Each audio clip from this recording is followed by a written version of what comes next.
Әкелердің бөлек екен тұлғасы, анамыздың жанашыры, сырласы, біздер үшін көп қиындық көрсе де, көздерінен білінбейді мұң жасы.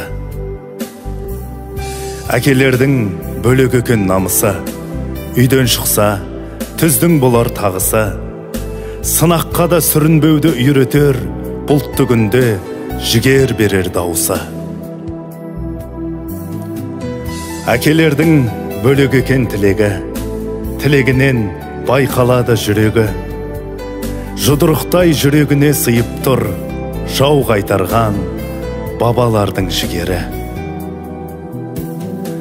Әкелердің орны бөлек расында, оған жетпес ешбір байлық асылда. Бар кезінде бағалайық құрметтеп, мәңгі бақи жүре бермес қасыңда.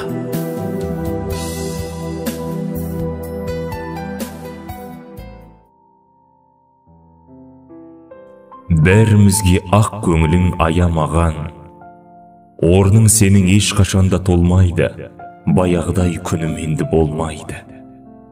Жүректе сөнбеді өрт күйіп тұрған, дала қалды түнек болып, жылап сықтап қайғырмаған жүрек жоқ. Бұл көңілім қалып қойды суреттерде, жүзіңде сақталып тұр бейне баян сюжеттерде. Құдай-ау, кім ойлаған бұл күндерді аңсап бүгін жылаймыз деп, дұға тілеп тізеге құлаймыз деп.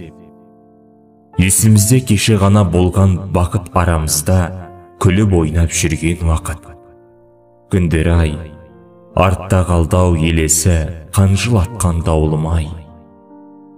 Көз алдында жарқыраған жылы жүзің, оралардай міне-міне шаңыраққа, туыстарын жауап іздеп бұл сұраққа. Жоқ, ол жақтан оралмайды асыл жандар, Аллаға асық болады жақсы адамдар. Бірақ қолдап, төбеде деп жүреміз ұмытылмас өнеген.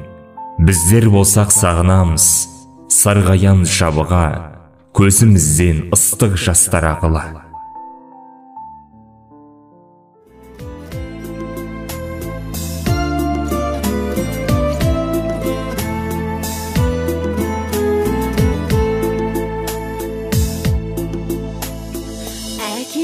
Пана болған биік шыңым, үйреткен мұны өмірдің барлық сырын. Жер бетін кезген менен, сендердің көздеріңнен төгілген жылылықты ешкімнен сезбедім мен. Жер бетін кезген менен, сендердің көздеріңнен төгілген жылылықты ешкімнен сезбедім мен. Анашым ақ сүт беріп мәпелеген, кешірген көп кетсе де